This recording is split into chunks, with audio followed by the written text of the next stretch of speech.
But we haven't always been dead last in the country for per pupil funding. In fact, in the 90s, when we were more in the middle of the pack, it was because we prioritized education. In fact, back then, we were spending between 30 and 34% of our state budget on education. In Governor Herbert's administration, we've only been spending between 22 to 26% of our budget on education. So you can't say it's your top priority if you're not going to put your money where your mouth is.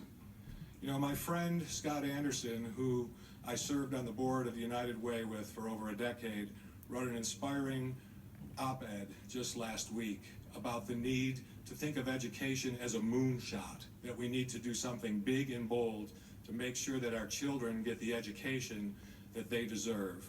And I agree with him, and as your governor, I will absolutely make this a priority and not just give it lip service. Okay, time is up, so we do need to turn this question over now to Governor Herbert, and I'll just restate it, related to what measures might need to be taken to improve education in Utah, and also opportunities for funding, and if they're adequate.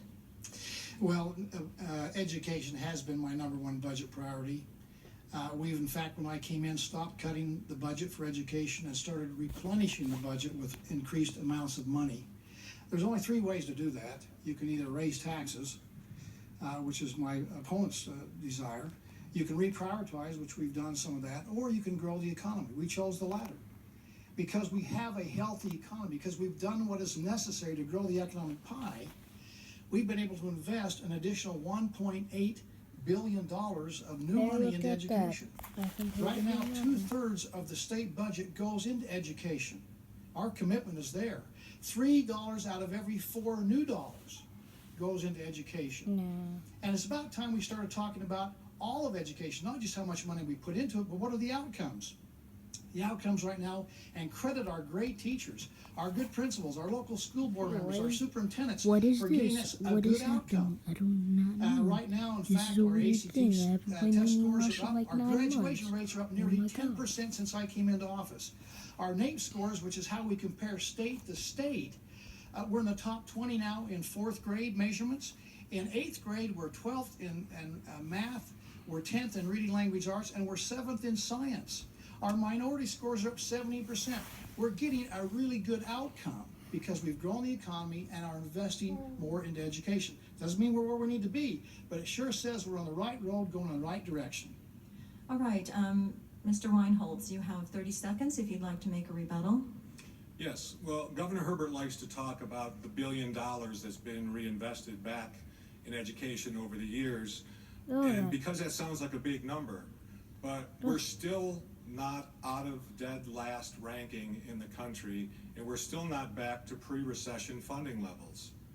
So we have to get serious about this. And the governor mentioned outcomes. Well, the ACT scores, Governor, have actually gone down the last 4 years. It's on the utah.gov website, and we're below the national average now, and 77% of our high school students are graduating unprepared for college. So our outcomes are not the way that they should be. Okay, Governor Herbert, you have 30 seconds. Well, the proof is in the pudding of what we actually see and what we're achieving.